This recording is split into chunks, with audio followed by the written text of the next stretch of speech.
Hey girls, good morning. Happy Tuesday. Great to be here with you this morning. Hope you're having a lovely day.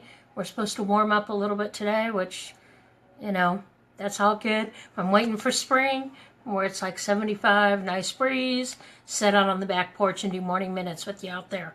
Right now at 40 degrees, a little bit cold to be out there hanging out. So we'll get back outside and you guys will get to enjoy the back area here soon. So today I've got a great message for us, but excuse me, one that might not be the most comfortable one for some. I know what you're saying. There she goes again, that leeway to the wide open can of worms, right? Well, here's the deal. I spent a couple days with a couple, my husband and I did, and it was a very tough couple days because I saw a lot of stuff to me that disturbed me as a believer because the other couple were believers too. And all I kept getting last night after we got our house back in order and, it was just Greg and I in the house and just some things throughout the day. And I just realized that what I had seen for the past couple days was an example of how, as a Christian couple, a husband and wife, we need to be respecting each other. And see, I've never had this issue with Greg. Greg and I have always respected each other. We've got God in the middle. And, we really don't even fight that much. So we disagree, but we move on. We get over it. We resolve it and we move on. But what I saw these past couple days was breaking my heart. Because, see, I believe that we need to reflect Christ in our life in private, in our life around others, and in our life in our ministry. What example are we putting forward to those around us? And I know some of you are going to say, it's none of their business. They need to watch their own business. And I'm going to tell you, okay, you're right. But that's not human nature. See, what happens is people look to us and they want to see, how is Robin and Greg living their life? How are they acting as a married couple? What are they showing? And girls, they're looking at you the same way. And I want to challenge you today, and I don't care if you get mad at me, because you'll get over it. I want you to look at the way you treat your husband. And if the men are watching, I want you to look at the way you treat your wife. The way you talk to each other in public. The way you talk to each other in private. Because see, those words come out in your actions in public. And see what I witnessed this weekend. Broke my heart because see, I came from a place where I was physically, emotionally, and verbally abused by 3 different people and my mom. So when I look at all of this, it brings back those memories of disrespect and what really happened. But I said to myself today, or actually last night, that you know what? That is just an example for me to see how I never want our marriage to end up. And I'm going to challenge you today as well. How are you talking about your spouse? How are you talking to your spouse? See, how we act, behave, and speak will impact those around us. We are going to influence them. There are young couples that are looking to you. What example are you setting as a married couple? I'm going to take you through some scriptures here. And that's why we're a little bit late. I tried to dig as much as I could up without being overwhelming on you guys. But the Bible's very clear about our marital relationships. And so I'm going to share a couple verses with you and then wrap it up here for the day because I really want you to examine today. Because see, a woman of God that's going to thrive has a marriage that's thriving. And it's not because, it's easy. It's because we work at it. So let's take a look. Proverbs 12:4. It says in there, and ladies, I'm going to address us more than the men, only because I'm here to empower you and help you move forward, okay? So Proverbs 12:4. A wife of noble character is her husband's crown, but a disgraceful wife is like decay of his bones. Proverbs 18:22. He who finds a wife finds what is good and receives favor from the Lord. Excuse me. Proverbs 19:14. Houses and wealth are inherited from parents, but a prudent wife is from the Lord.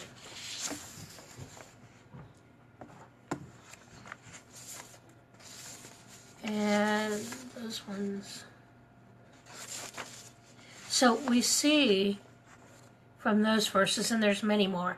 I just couldn't get them all because we could sit here and go for hours going through the verses.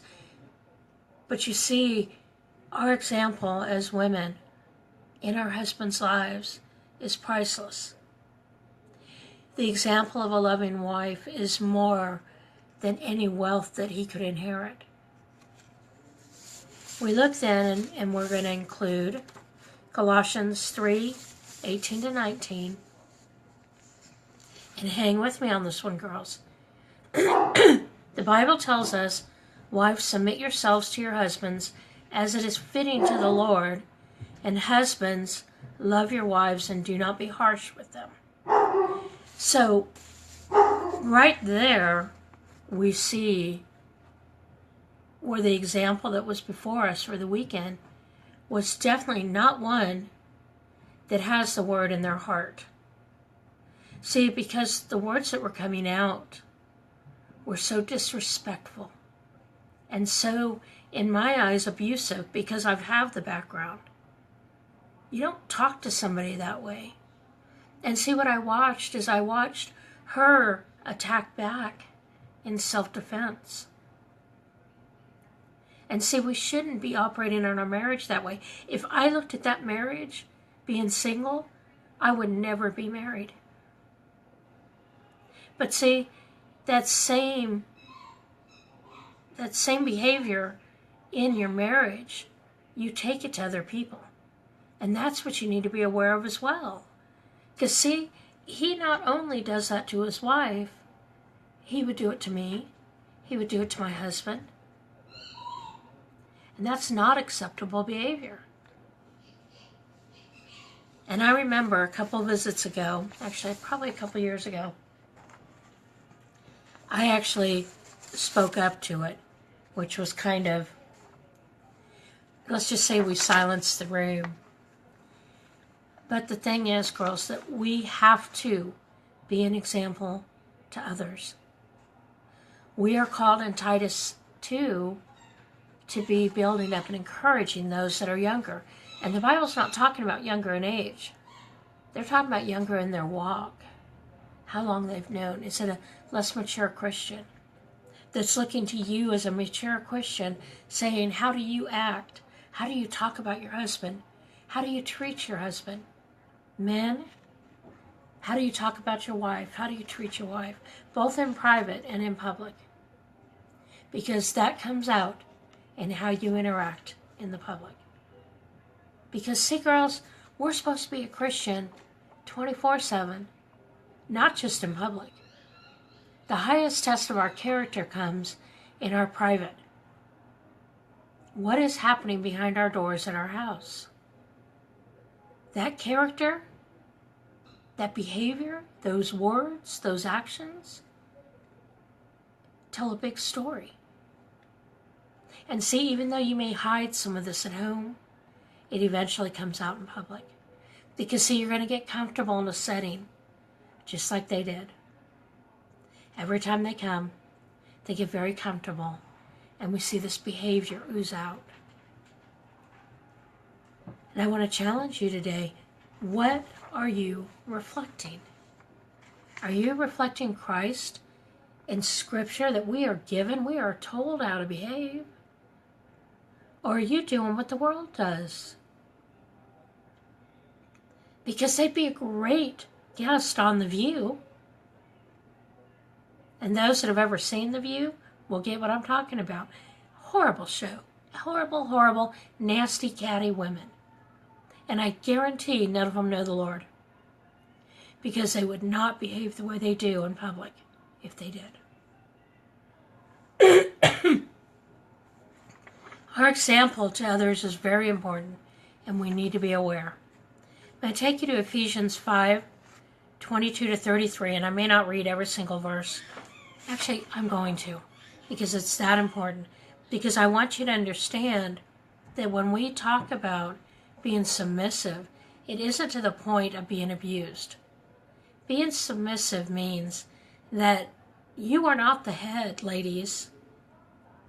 Your husband is the head of the house, and God is the head of him. So we have to understand that role. We aren't meant to wear the pants in the house for that term, where we're commanding our husband on what to do. Our husband is the one in charge. He is in control. But we collaborate together, and it's a marriage that works. See, because if there's, especially like financial decisions, there's a decision to be made. You know, our example here, Greg and I talk about it. I share my opinion. If God has showed something to me, I let him know that. And then it's up to him to make the final decision. But what's nice, because we come together like this, and there's respect for each other, we usually agree on that decision by the time we do it.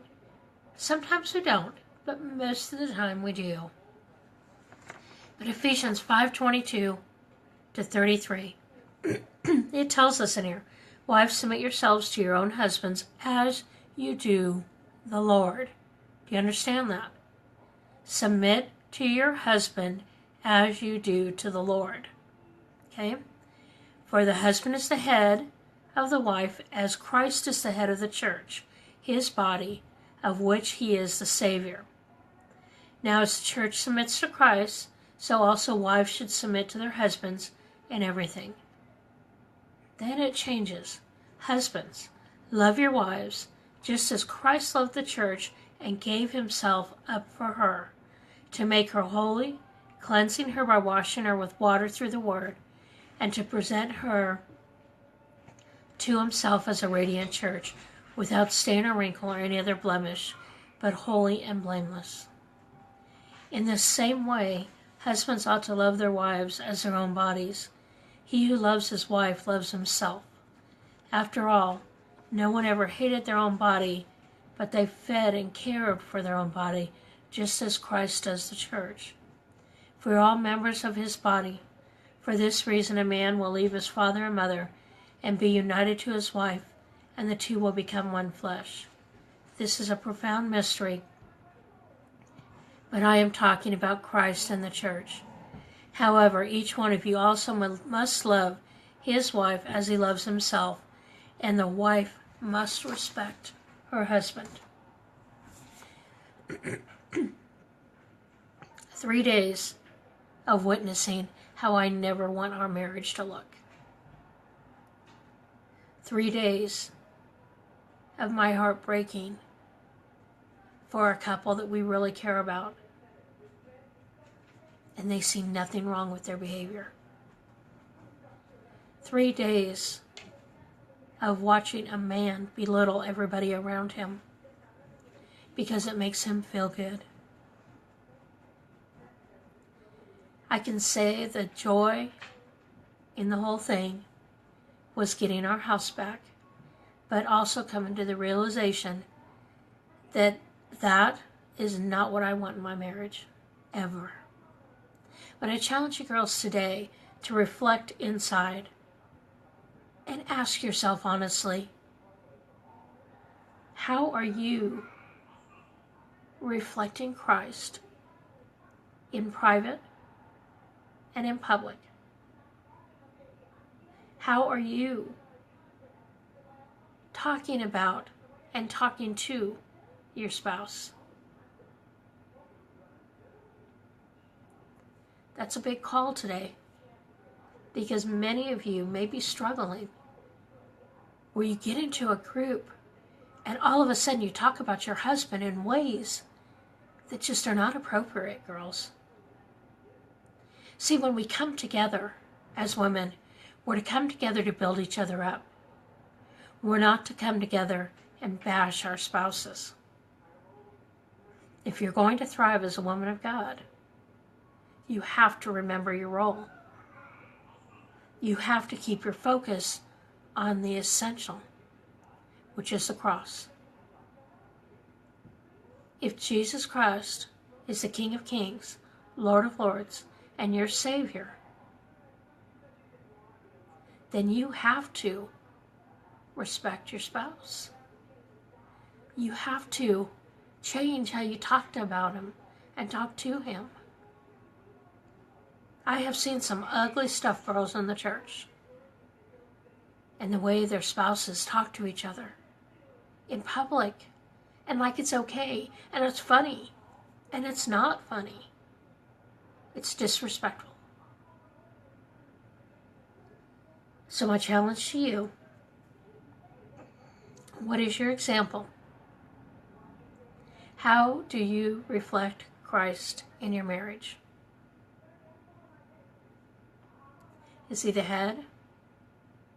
Or is he an afterthought when things get ugly? How do you talk about your husband in public? To other women? How do you talk to your husband in public and in private?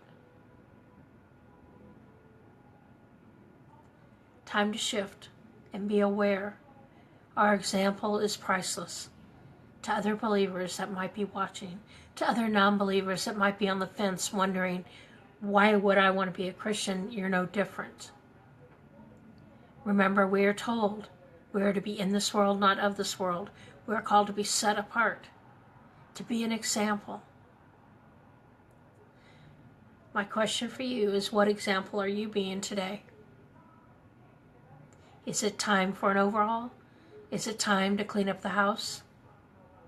Don't wait, girls. Do it now, because there may be somebody that you're impacting today based on what you do. All right, I love you, girls. Have a wonderful day, and we'll catch you tomorrow. Bye.